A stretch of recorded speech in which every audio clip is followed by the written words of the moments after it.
And Fred, what play is this? The hell no. It's not. No one's gonna call it that. It's fire me up right now.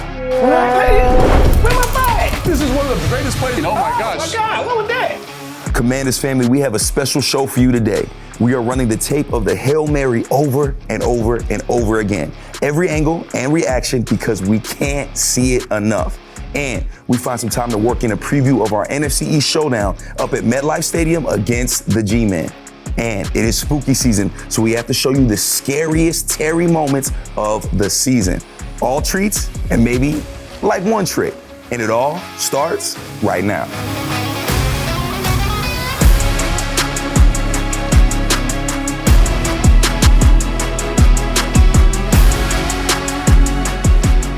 Let's start the show with this can't miss moment presented by FanDuel. Make every moment more with FanDuel, an official partner of the Washington Commanders. You know what it is. Bears at 8 deep, 4 of them at the goal line. They bring 3. Daniels backing up.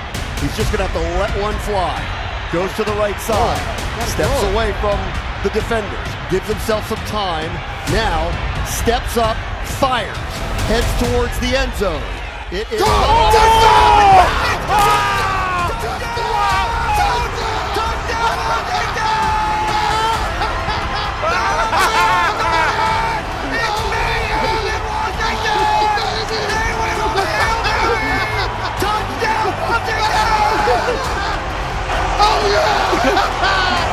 Whoa! You talk about a walk-off! That's like a grand slam! And then that's ended up a World Series! Yes, go, baby! The ball popped up into the air, right into the arms of Noah Brown! Jaden Daniels extended the play over and over and over! What's good, Commanders family? Brian Cooper Jr. here. My guys, the big money's over there. Fred Smoot, Santana Moss, and Logan Paulson. We got a new studio, so we're trying things out, mixing it up a little bit. But fellas, I gotta hear from y'all. That Hail Mary win Sunday. How y'all feeling? I mean, I was so excited, speechless, excited. All above. I mean, like kind of after the game, a little bit rocky, some bumps, bruises, and then to finish like that, I've never seen anything like that. Could it be the best finish in Commanders history? I think so. I think it is because it's the only, right now, Hail Mary that's ever been completed. I think before the merger, Sammy Baugh completed one of those. Yeah. But I think Before the merger. Yeah, before the merger. But I think to this day, it could be the best play to most definitely ever happen at Northwest Stadium. Yeah. And most definitely could be the best play of Washington Commanders history. I mean, clearly it's the best play of the Commanders history. Yeah. If you want to be short history. Yeah, But I mean, honestly, man, every day of this week already, and it's only Tuesday. Yeah. But since Sunday, that's all you've been seeing on TV. Yeah. That's all you've been seeing and hearing these, people talk about. So it was one of those finishes that you wish you was a part of as a player. Yeah, most definitely. I wish I was Noah Brown. Yeah. Oh, I mean, I was juiced up for sure. I'm excited because, that's kind of like a once-in-a-lifetime experience. Like, not too many people get to experience stuff like that. That was my first time. So, obviously, I was juiced up the whole stadium, team, sideline, everybody. But, yeah, it was great for, the whole city. DMV, not just us, the fan base. Without them, they had the place rocking. Defense played a hell of a game. Defense is the reason why we won the game. Just getting the stops and giving us the ball back. Last minute Hail Mary. Try and get down there as fast as you can, box out, keep good position, and, hope Jaden can get a ball down there. He did a phenomenal job keeping the play alive and gave the best ball possible, and we came out with a dub. We got a team full of fighters. I'm not surprised at all by, this happening, because I know we don't give up to the final whistle, And, it's just phenomenal effort on all sides. Offense struggled a little bit. Defense kept us in the game. And, offense found a way to pull through at the end. Man, that was wild. That was so much fun. And what I love about the team is that, we're never out of the fight. And all week we had talked about the ball would decide the game. Chicago had a fantastic track record of taking the ball away and being very successful doing that after they've created, a turnover margin. So for us not to turn the ball over, that was a big deal, and we thought we'd have to knock one out. And the goal line fumble turned out to be the second biggest play of the game. But to get into the plus, that was a big one until the last play. And what I learned tonight, I don't know if I learned it tonight, but I wanted to acknowledge in that locker room is a group of really tough people that genuinely care about one another and play and coach for one another. And that's a hard thing to assemble. And it's not easy, and it takes work, and you got to go through tough nights like tonight, which at times was very frustrating. And but to see this group stick together and know that, like, man, we're never out of it, and that's a really big deal. So I wanted to acknowledge that. It's time for Top 5, presented by UA Local 5 Plumbers, protecting the health of the nation's capital since 1890. Now, fellas, I got a feeling y'all aren't going to have any problems finding 5 from that game. Brian, you'd be absolutely right. And Fred, what play is this? The Hail Noah. It's not. No one's gonna call it that. It's the Hail Mary. Let's go. It's all Mary. Obviously, long way to go. Long way to go. Look at all these guys back down here for the Chicago Bears, all the way back in the back of the here on the 20-yard line. We got a long way to go. But it starts off, I think, with the quarterback drop, Fred. And you got something to say about that. Yeah, most definitely. Look at this drop. He get his eyes downfield, but right now he's trying to time up how long is it going to take them to get down there compared to getting them in their bunch. So now he said, I got to get outside this pocket and get them some more time so they can set up, and that's brilliant. Yeah, I think when you watch this from the All-22, from the wide copy, the receivers, even at this point, aren't all the way down. It takes this little kind of loop down, back and around to get him in there. And the only way that happens is because the offensive line's competing their tails off. Yeah, they are. Right? No doubt. And I love this Three-man here. rush. I love this here by Wiley, right? He feels him vacate the pocket 10 and says, what? I got to let him go. Let him go, right? No holding calls you know, here. every play somebody's holding somebody. Yeah, that's part of football. Absolutely. And then, dang, who's a little violence right here? What's we got? Allegretti? That's not a good position to be in. No, it's defensive not. lineman, Little right? speed bump. Yeah, a little speed bump, and then we're just going to launch this thing.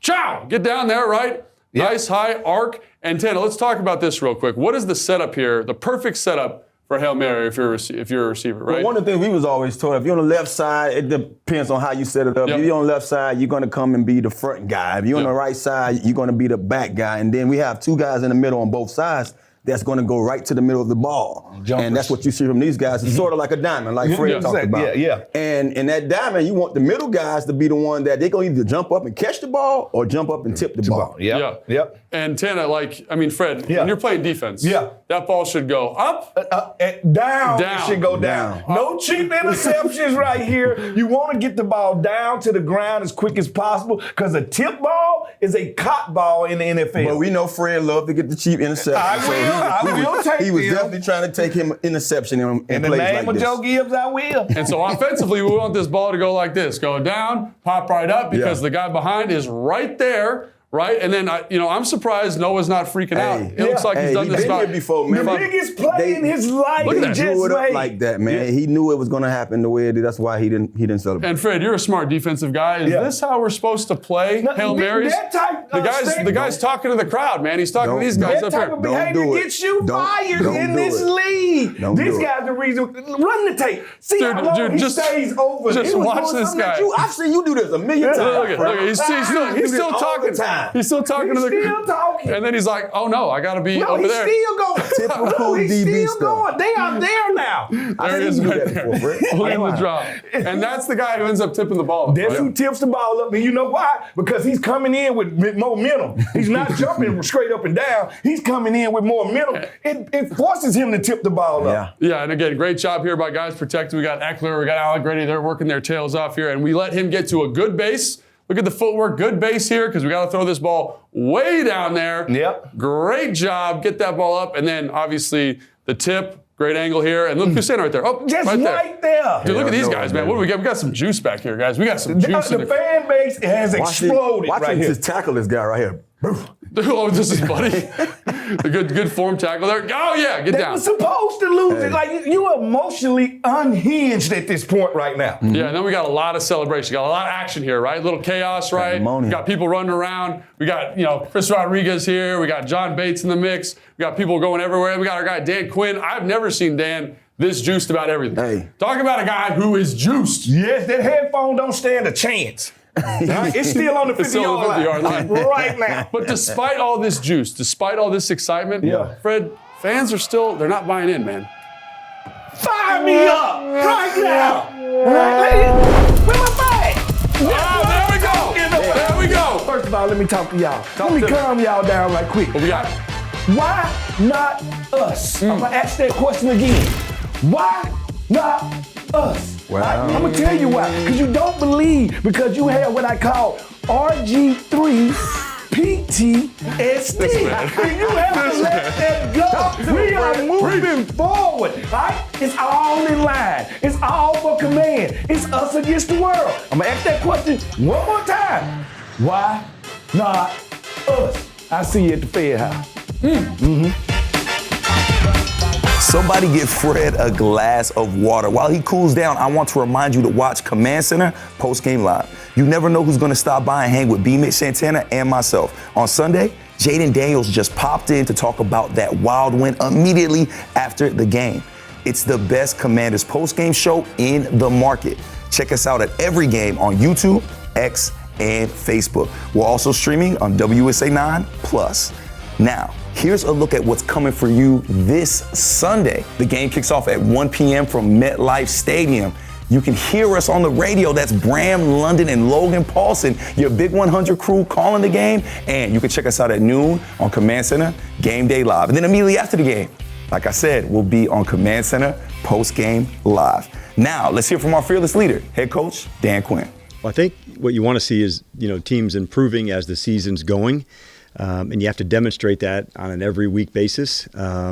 What I do know, this is going to be a tough battle. That's what it was week 2, and that's what we're preparing for again.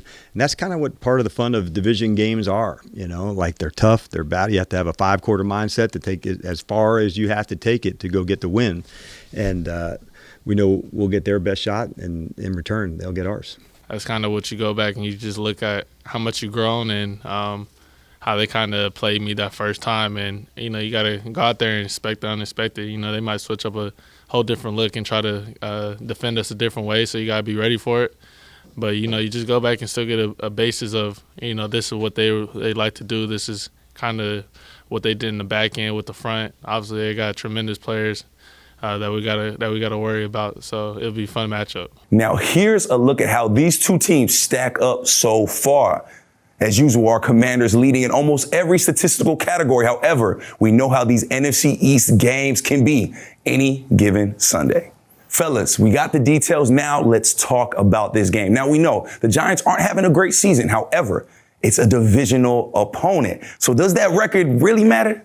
First of all, let's start off. It's a division game. Anything can happen in a division game. And not only is it a division game, it's our second division game, and they have played us before. They know some of our tendencies. They know our players. They know our coaching staff. So I'm very intrigued, Logan, to see how do they go in here when it comes to game planning from the coaching staff. And something you said to me, it's not so much about the players, it's about the coaches, right? And how the coaches get familiar with each other. And they kind of identify the wrinkles. And what has Cliff shown Bowens, right? What have they shown each other? And can you adapt? Can you continue to evolve? I think it's going to be a really interesting matchup because of the similarity, because the familiarity with each other, right? Familiarity is key, I think. But one of the things that stand out to me is this staff don't know nothing about them but the one time they went out there. So we have a chance to go out there and show them what they're looking for with a little more something on top of it. And that's why I don't get caught up into the whole thing that we've been talking about for years ad nauseum about the Giants have our number or this division beating stuff up. I think this staff is the perfect staff to have in here right now to make sure that we don't go in the game with that kind of mindset. I do think it's a X's and O's game and not a Jimmy and Joe's game. That's a great point. Now, fellas, last time against the Giants, we had a few issues in the red zone. And even last Sunday against the Bears, we had a few red zone issues. Are you guys concerned with that coming into Sunday? Yeah, it's something I'm not really that worried about because think about it. The last time we played the Giants, who did we play the next week? We played the Bengals. The Bengals. And how many points did we score in that game? 100. 1,000,000, right? We scored a lot of points, right? And so what I think this staff, I have a lot of confidence in this staff. They're great teachers, right? They understand, they see a problem. Hey, man, we had some issues with penalties in the red zone. How do we detail some of those screens up? I know they'll get that done, right? How do we make sure we kind of create open opportunities for our receivers and they come down with some of those contested catches? I think they're going to come out here going 1,000 miles an hour. Tanny, you've talked about this a ton about how Cliff does such a good job of each and every week stacking something new. He's got even more advantage in this game because he's already shown them something. So you can put a little spin on that. I think they're going to absolutely knock the ball out of the park this week's red zone. You're totally right. You're talking about course correcting yourself. You're talking about self-scouting yourself. You understand we're still driving the ball. Self-scout. I love it. That's what I'm saying. We're driving the ball up and down the field on people. But what they want them to do now is finish. And this is the perfect coaching team for you to go in there and say, we went up and down the field on the Giants the first time. We did not finish not one time. Like, besides kicking the ball, we need to finish the drives. We need to finish the catches. We need to finish the runs. all self-inflicted stuff that happened to us in these red zone. I guess you can say when we get in the red zone. Snap foods, right? You know what I mean? It's all about us. It's about what can we do to better ourselves in that situation. No, less penalties, you know what I mean? Less confusion. I've seen a couple of times guys didn't know where to line up. All that stuff is going to get handled this week in practice. Most definitely. And plus getting the play in on time. That's the thing about it, because now that the defense has to have a chance to substitute, it slows the play up. I'm starting to see defenses do that. Substitute late, so it slows down our offense. 100%. All right, Tanner, now you've been in your bag lately, so I feel like it's time for you to really get in your Tanner takeover bag and talk about these weapons. I think one of the things that stood out to me coming into the season, everybody wanted to know why we don't have that number 2 receiver, why we don't have a receiver that's better than Terry that can really actually be the number 1. And the first thing stood out to me is that this staff wants dogs. They want guys that's going to fit to how they do things. You heard that saying, one band, one sound. That's what we have offensively. I mean, you got to think about it. You can talk about JD5 taking the league by storm. You can talk about Terry now more so. He's number 4 in the league right now in receiving yards. Then you got B-Rob in the backfield. B-Rob is having right now his best performance as a commander. But a lot of the guys that we don't talk about is the guys, the unsung guys, the Biotiches, the Allegretti, our offensive line as a whole, Cosby. You talk about those guys in the backfield, Matt Nichols. You talk about the other guy we have over there in Eckler. You got Zach Ertz. And then you got the receivers by committee. That's what they want. They want guys that's going to move to their beat the way they want to do things. And that's why we're having so much success right now. Fellas, that's what I see on the offense. What do you guys see on the defense? Let's talk some defense. It's good to talk some defense, right? We're always talking offense. Tanner, get out of here. Sales tickets. Yes, that's exactly We win right. championships. So let's talk about this. So one of the things I see is they're rushing better and they're covering better. So this is this Deron Payne sack. And one thing I want to point out, Fred, is they're in off-man coverage, right? And you've told me off air that sometimes off-man works when the rush is good. Can you talk about that? They have to be married right there. And I need to know your tempo and the pace that you move. You notice everybody's walk pedaling right now. I'm going to let you eat up some of my cushion, hoping that my rush gets there. And if it's not, now I'm going to clamp you and I'm going to stick to you. And that's what they're doing. But guess what? They can't sack the quarterback unless these guys are there. There. 100%. Like if they're not in the picture, the quarterback going to let the ball go. Hold the ball, we get sacked. And you see this in so for example, if they're on it, right? Caleb Williams has an opportunity to throw this football. Look, he's looking over here. He's looking towards this receiver. He is. Look at Sanders still. Look at his relationship. He's got eyes on the quarterback. I'm looking through the receiver. I see everything. Trusting his rush. And great job by Frankie Louver here. We got a little bit of a mismatch. I'm going to just bring the juice. Bring all that energy off the edge as much as I got. Let's get going. Let's get after it. Force him up in the pocket. And then we got to finish. We got to finish. And Deron, let's go get that thing, Let's go get it. 4 or 5 people touching them. That's what we want here. Great job. So not only is that great individual effort, but I love the scheme here too. So what we're going to get is going to get a little stunt here. We're going to go here across. We're going to pick, and we're going to let him rush high. He's going to contain the quarterback with the arc while Payne works around right here. To me, this is maximizing your rush because we're not saying win one-on-ones. We're saying let's help you out a little bit. And we're saying we're going to funnel you to everywhere we want you to be. We're not going to let you choose, especially because we know this guy's elusive with his feet. So we're going to force you to go right where we want you to be, and that's perfect defense right there. And I love that you said that, Fred, because where's he seeing? He's seeing a big opening right here. And who's coming? Deron's coming around. So he's like, come on in here, man. The water's fine. Let's get that done. Love it. Love the coverage. Love how they're playing, and love the intensity that they're playing with. A lot of fun to watch. And so here's another clip of the coverage matching with the rush. We got man coverage. Look at everybody's locked up. The thing that I love about this, Fred, is they're all playing the right leverage. Everybody's playing the right leverage, especially with this man in the middle right there. We got one plug with a high safety. So where's my help?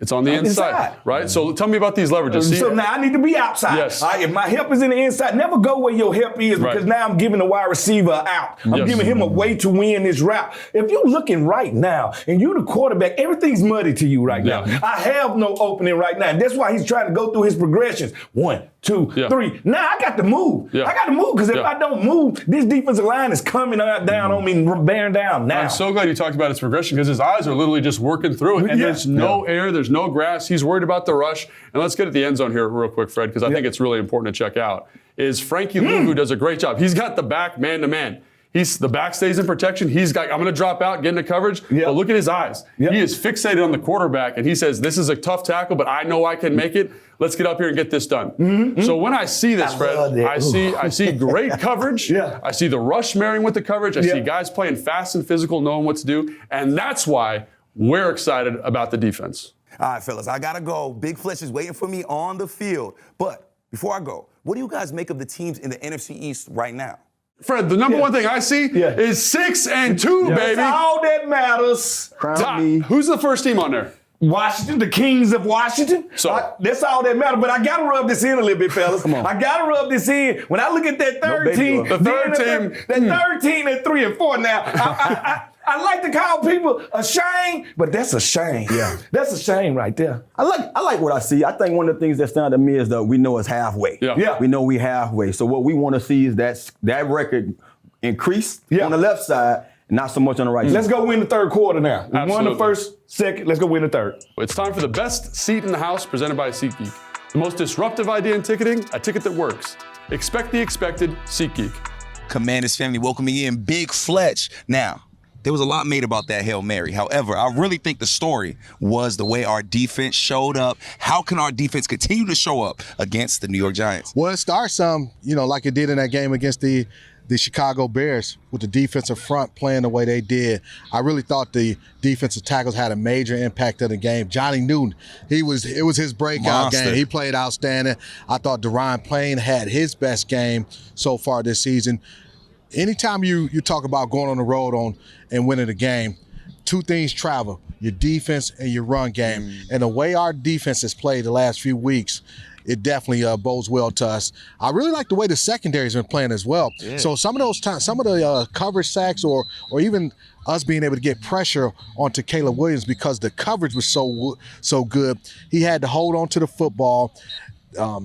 Take sacks, things like that. So, coverage and pass rush work together. Yes, sir. And you talk about that pass rush. We're looking over at the defensive line right now. Now, this is a new look defensive line, but it's changing even more with Jonathan Allen gone. Guy like Jalen Holmes comes in week 2 of being with the Commanders and gets his sack against his former team. What are you seeing from Darryl Tapp, our defensive line coach, that's making you optimistic about the future for this defensive line? Well, what I like is how he has those guys working together as a unit. You mentioned Jalen Holmes and him getting that sack. Yeah. On that sack, it was him and Sheldon Day working together on what we call a TE stunt. Sheldon, he's playing a tackle. He goes up, picks the offensive tackle, and Jalen Holmes runs a stunt inside, scot-free because of the unselfishness and Sheldon Day doing it the right way led to Jalen Holmes being untouched, and he was able to get to Caleb Williams unblocked. But even not just the sacks and the pressure, a couple times the defensive ends, whether it was Cleveland Farrell or Dante Fowler, the Bears were trying to throw some screen passes. Yeah. Those guys were in the throwing lanes, forced Caleb to hold on to the football, pull it down because he didn't feel like he could throw those balls. And Deron Payne's first sack, or no, I should say Johnny Newton's first sack was because he couldn't throw that football. Yes, sir. And you talk about being dynamic, right? Well, they have a dynamic rushing attack. When we first played the New York Giants, they put up over 90 yards rushing with Singletary. Now they have Tracy coming off a 140-yard performance. It's a big test for our defense. How can they slow this rushing attack down? When the Giants, one thing they'll probably look at, they had some success running the football against us in that first meeting, and then they'll also look at, hey, Caleb, the Bears and that offense, they had some success running the ball against us. So that'll be a plan of attack for them. For us, as long as we're fitting the run exactly the way it's supposed to be fit, and especially on those perimeter type runs where it's almost like a screenplay where you have to send that ball back to your pursuit, and you have to have guys coming out of the stack, linebackers, defensive linemen running to the ball to limit those big gains. If we do that and tackle well in the secondary, or tackle well against those run plays, I feel like we'll be okay against the run. And London, before we wrap, you mentioned our secondary as well. This seems like one of those games where we can see that Joe Witt Jr. defense really create some turnovers, get some picks here. Do you see our secondaries finding success against a quarterback like Daniel Jones? I do, and what I love about the way the secondary is playing, the communication pre-snap and post-snap.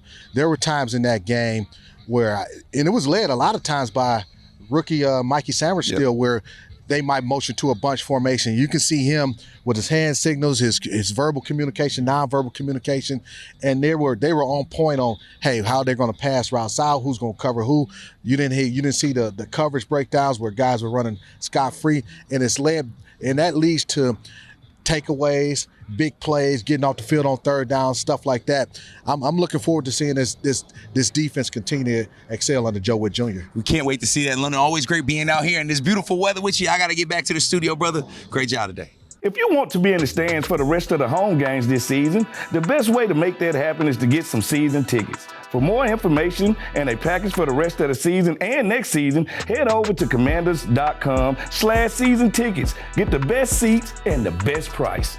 All right, fellas, now since it's spooky season and we got Scary Terry in the building, we had to put together 3 of Terry's scariest plays. Now, it was tough because my man puts up a lot of yards. However, this first one is a big play against the Cleveland Browns. Dude, this play right here? Yes. Jaden escaping the pocket, then Terry working for him down the field. Tanner, the only thing that's scary about this play is not picking up your feet. He got to come to my club, man. What's your I got to give him a couple of training and how to get them knees up. I'm also tell y'all what's scary about this play. As a DB, when we trailing that wide receiver, and we see that hand go up, you see Terry throw that hand up. Yeah.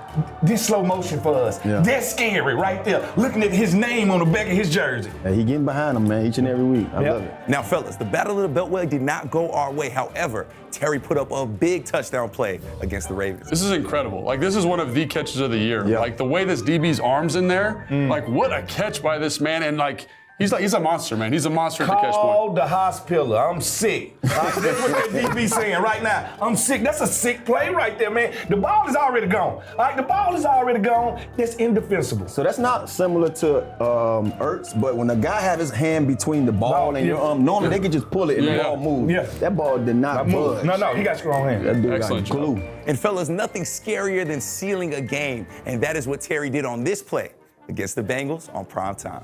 I mean, this is the play of the year so far. Yeah. I mean, Not the Hail Mary? I think this is one of the greatest plays I've ever seen. Oh my gosh. Oh my God, what was that? You weren't even scared a little bit. Don't act like it. No, don't. I'm sorry. It looked like you with your shirt off. I didn't know what was going on, man. Hey. What was that? Dude, I love this play, though. Great blitz pickup. Awesome job. The situation, Fred, 3rd and 7. Are you kidding me, man? Really, him just standing there knowing I'm finna get crunched right now, but I'm gonna sit in here and I'm gonna give Terry a chance right there. That's when you say, kiss the kids and put your wife to bed, or however y'all want to put it in order. What? Now, y'all better jump next time. You know what I'm saying? But hey, this right here, this is why we call him what we call him. Mr. 50-50 himself. I thought it was kiss the wife and put the kids to bed. Whatever, that's what he said. However you want to say it, you can say it that way. Yeah, I'm saying that already. See, look at you. Okay, so I had a feeling we weren't gonna get Tanner on that, but I just knew we were gonna get Fred Smoot. And ain't nothing better to end the show with than a scared Fred Smoot face. Let's check it out. This is one of the greatest plays. Oh my gosh. Oh my God, what was that? No, don't. I'm sorry. It looked like you with your shirt off. I didn't know what was going on, man.